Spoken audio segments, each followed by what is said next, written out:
They'll be kicking themselves for that. That'll spur them on. Sergei Grechin, the mountains classification winner, in the red jersey, green shorts there and white helmet, starts to bring his men from Turku up towards the front. Sayer's not up towards the front though. Maisie wants to just stay in the pack here. That's a dangerous place to be. Yeah, it's not the best place in the world to be, because you know, if something happens here now up until 3 kilometers to go, then he's going to be in trouble. So just best thing to do is just take your man right up near the front, do the lead out for as long as you can until you go past the 3 kilometer to go sign, and then you can sort of give way a little bit to the sprinter teams. The sprinters are not going to like it. They hate when a GC rider gets up and starts battling around amongst the lead out trains, but they have to do it just to make sure that they stay safe for you know, any crashes or anything happens before the 3 kilometer to go mark. They don't want to get caught out then. Shimano just a little bit too keen. Yeah, see, they just all the time just kind of keeping in check and just trying to hold back a little bit but still stay in formation. Now on the far right hand side of the shot, Lotto Belisol bring 2 men up towards the front there. They've got 3, and then Greipel behind now 4. They've left it quite late. They've let, well, I say quite late, as far as the other teams are concerned, most of them are already up there looking for their sprinters. Look at that white train through the left-hand side of your shot. 1, 2, 3, 4, 5, 6, 7 riders for Marcel. Sorry, 6 riders for Marcel Kittel. The whole team up there. 6 kilometers to go. There's the pink train of Lampre, Merida. Probably working for, looks like Richesi at the back there. You see what Pozzato's doing here, he's sitting there, he's close to the front, but he's always got a little bit of cover all the time. Even if he's not 100% on the wheel, he's there or thereabouts, and he's just not pushing on, not wanting to drag race with the rest of the teams. He just kind of stays there. It's experience for you. Looks very good actually, Pozzato, throughout this race. Just sit there and wait to see what everybody else is happening. Got a good sprint on in himself, Filippo Pozzato. Didn't want to come to the front particularly there, but now he is. Accent Vanti coming up towards the front late as well, late in the day compared to some of the other teams, bringing Stefan van Dijk up here, the veteran Dutch sprinter. He's only got 2 men with him, but that's okay. As long as it doesn't really matter, as long as you can ride on the coattails of somebody else. Exactly. Now, though, people, you need to not go full here. Just start taking a few turns. Maybe try and find another couple of riders from another team that wants to get up in there. Puncture for Ilic, yes, the Slovenian. He of the salty shoulders. Filippo Pozzato's just about got the pace right. Rear puncture for the Slovenian. This is what Pozzato tried to do the other day and a bit too much, but he's just sat there. It's a massive, massive long turn by Filippo Pozzato.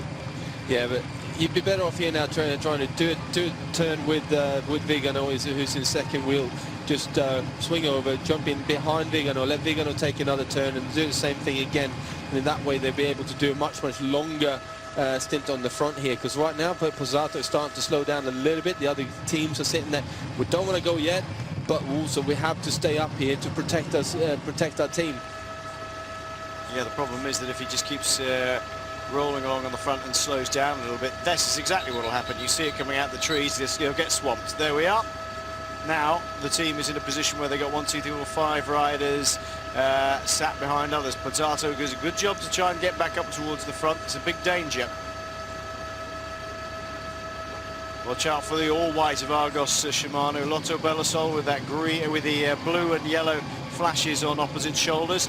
The green jerseys on the shoulders of André Greipel. Have a good look for him. Oh, Lampre's still okay. They're doing all right here. Yeah, they're doing okay now. They've got back into. Greipel is on the rear of Richesi here. Argos Shimano have been pushed out a little bit with 4 kilometers to go. There's still time, but they'll have to get around the front soon, just to keep themselves in a position, really. They don't have to, as Vigano takes over the pace setting on the front here. Kiki's starting to move up as well. He's just waiting for the right train to come past him. He's sitting on the right-hand side of your picture, right up against the curve there. Yeah, he's in the fluorescent yellow, Kiki, if you're wondering which one he is. Yeah. There, just you see him on the right-hand side of your shot. Another team that's moving up, although they've got in the wrong place, is MTN Quebec. It looks like, looks to me as if Gerald Cielek is now on the wheel of Gardini.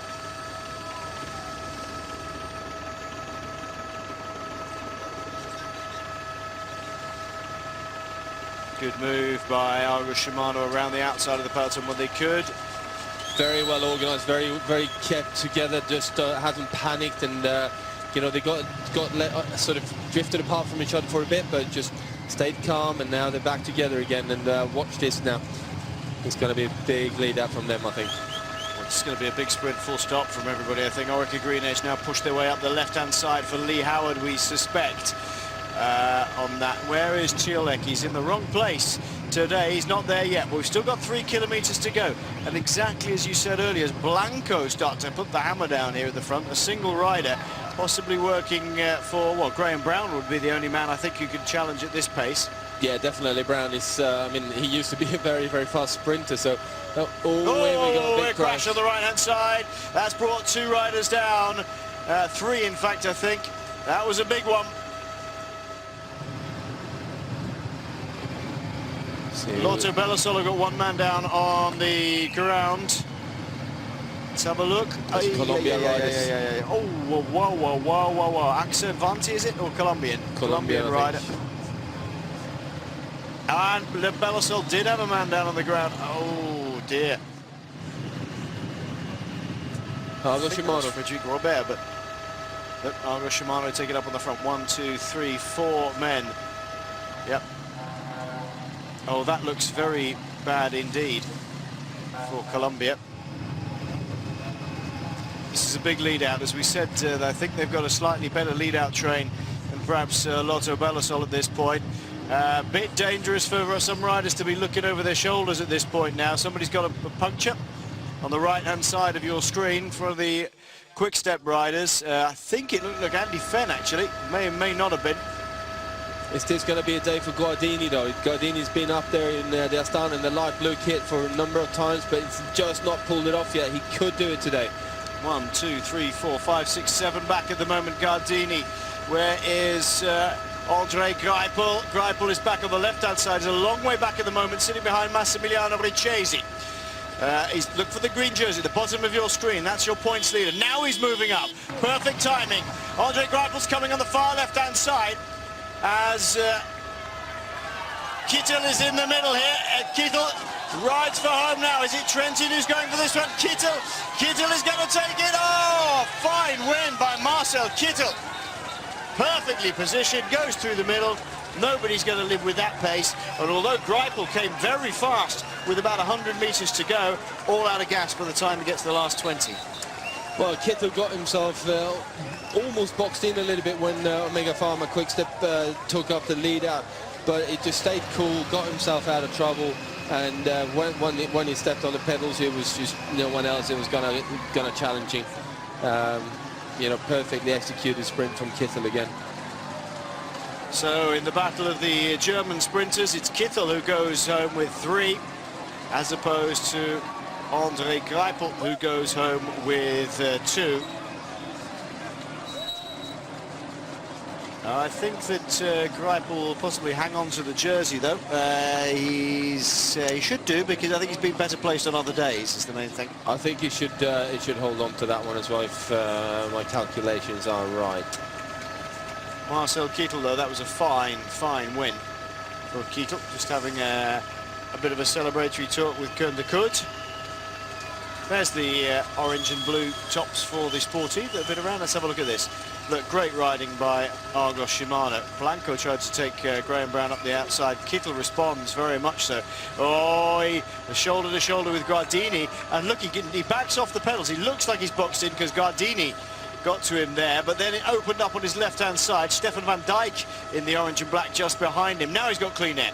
Nobody's going to stop him now. Look, as he goes around the outside.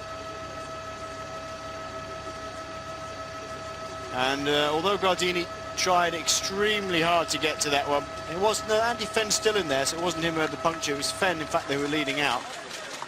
This is Fenn on the left-hand side of your shot. Gardini was in the wheel of that, of him.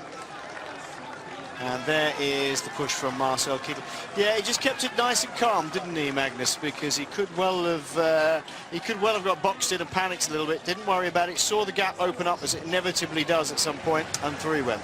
But he, I mean, the way he managed to back off twice actually within the last sort of 350 meters, and still not panic about it. Just got himself out and with enough time to sort of.